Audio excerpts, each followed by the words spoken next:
Posted by you, Frog Bunny Mimi, and reposted by you, Shi Feng. AITA for being unable to live in a party environment? 28F. Live with my boyfriend, 27M. I moved in with him about 8 months ago. I have disabilities and sensory issues. This is important. In general, he is respectful of the accommodations I need. My boyfriend is a professional sculptor and has his studio in our house. It's in a place I have to walk through to get to the bathroom and yard, and there's not another good place in the house for it. The problem is that I'm constantly affected by the way my boyfriend acts while he's working. He listens to music while he works, on his headphones, and is always rocking out, with his body motions, mouthing the song lyrics, etc. He says it helps him work, and I understand this. The main conflict is the constant dancing, mouthing lyrics, which he says shouldn't matter because it's silent. I tried to explain to him that with my sensory issues that's just the same as if I can hear the music.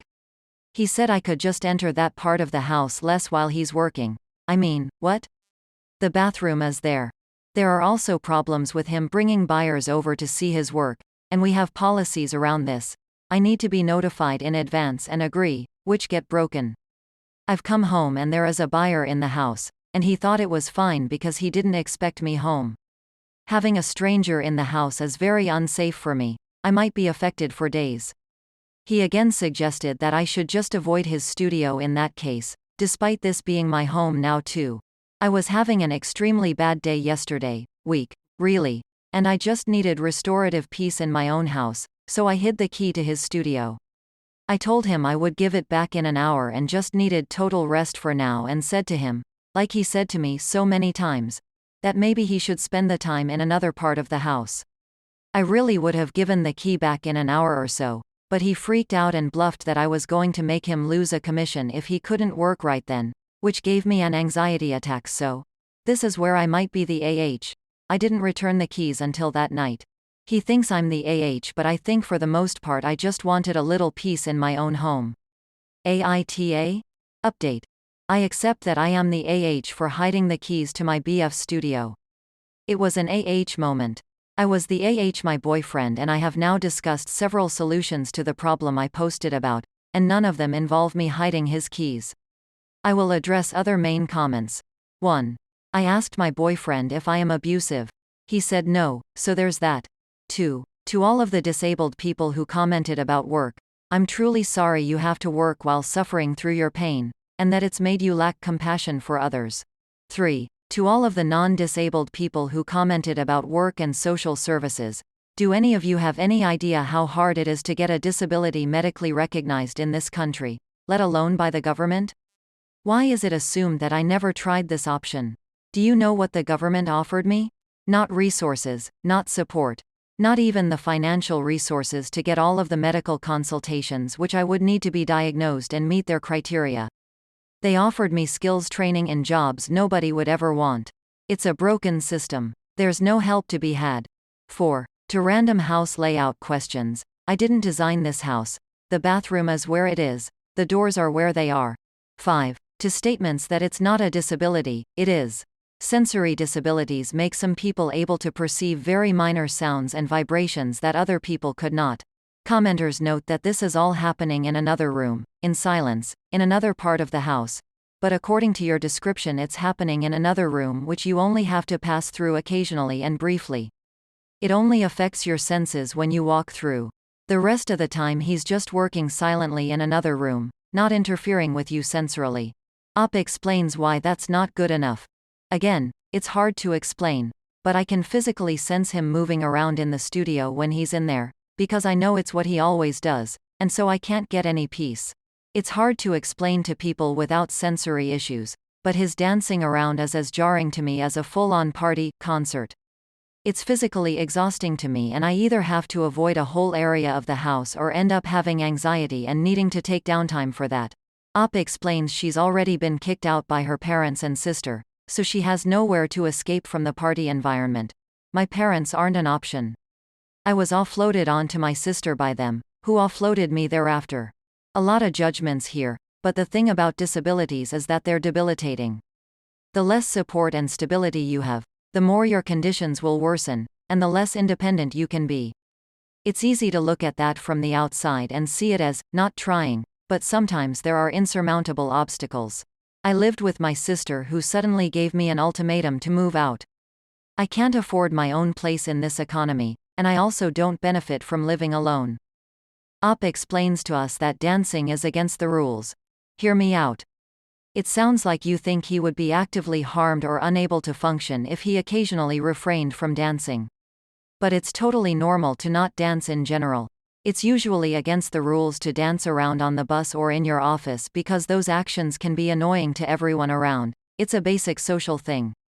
On the other hand, I'm actively harmed and unable to function while he dances. My health conditions actively suffer, which also prevents my ability to work, since people here seem to think human worth comes down to having a job. I'm not trying to be combative here, but none of this is actually making sense. OP's boyfriend needs to be flexible and only work on certain days when she can deal with his dancing. Reminder that he's the one supporting them both financially. Thank you for a reasonable question. He might work at any random time of the day. I guess it usually would even out to 4 or 5 hours, but it might be up to 8+ hours at certain times, and it's scattered all over the day and night. Morning, afternoon, midnight. I understand how art and inspiration work, so I understand it's more difficult to stick to a rigid schedule.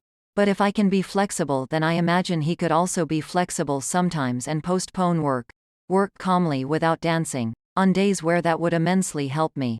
Op explains why the boyfriend shouldn't have clients over to the house, which is his studio, to sell his art pieces even when she is not physically present in the building. That's a valid point about me not being at home, but basically when I've left the house, I need a lot of rebound time when I get back to what should be the safety of my home. When I suddenly find a person there, I'm unable to unwind from going out, which has a detriment on my health overall, as this makes me less likely to even attempt going out. In general, I can also sense the presence of a stranger for sometimes weeks after they've left. I'm sure many people without sensory issues will say this is impossible, but think about how people who have suffered a home invasion will say they feel creeped out, violated, or unsafe in their house for a long time afterwards. It's exactly like that. Op explains that she is a financial hostage. At this point I would probably move out, but I'm unable to work currently, which is why I moved in. So, it's almost like I'm a financial hostage in this environment. I get that I should try to be more flexible, but we also had many long talks about my needs before I moved in, and it's almost like they never happened. He's not preventing me from working, but I am also unable to get a place on my own. The next update from Op. AITA for needing my home to be safe? I'm 27F, my boyfriend is 28M. I moved in with him last year, after my sister, who I was living with before, tried to push me into moving out suddenly. I am disabled, have sensory issues, and cannot work, so moving in with my boyfriend was necessary. I also don't do well living alone, due to my disabilities. I tried to explain this before, but I think I left out too much information to make sense. The central conflict is that my boyfriend's sculpture studio room is in a part of the house that I need to cross through to access the bathroom and yard, and he constantly dances around in the room while also bringing clients and buyers into the house. All of this makes me feel unsafe.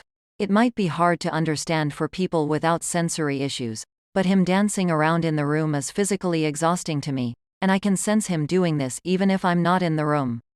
The presence of strangers in the house also is very unsafe and can cause me literal days of anxiety.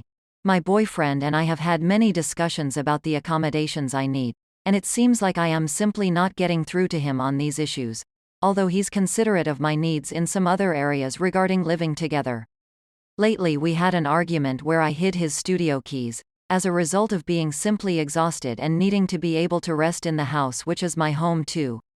I recognize hiding his keys was excessive, but my point is that I can't think well or make proper decisions in an environment where I don't feel safe and sane. AITA for needing to have my boundaries respected in my house?